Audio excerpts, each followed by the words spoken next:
Պարոն Փաշինյան, Արագածոտնի մարզում նախընտրական քարոզարշավի ժամանակ դուք խոսելով Քոչարյանի աջակիցների մասին, ասացիք կներեք պիտի մեջ բերեմ, դրանց սաղին բռնելու եմ շինեմ։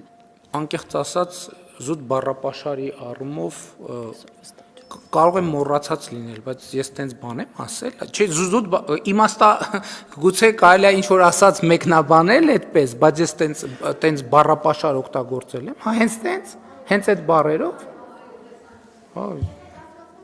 չէ, չեմ կասկածում, բայց անկեղծ եմ ասում, մարդ եմ, չեմ հիշում, որ ես հենց այդպիսի բառապաշարով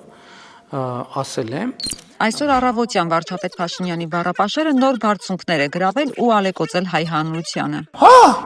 բայց էդ էլա պետք հասկանալ ինչա նշանակում, որովհետև հիմա մեկնաբանության հարց է, եսը ինչ եմ նկատի ունեցել, դուք ինչ եք նկատի ունենում։ Սիրելի քաղաքացիներ, գտեք դոմփել բառի ձեր մեկնաբանությունը։ Նզովյան պիտի լինի սերնդեսերում։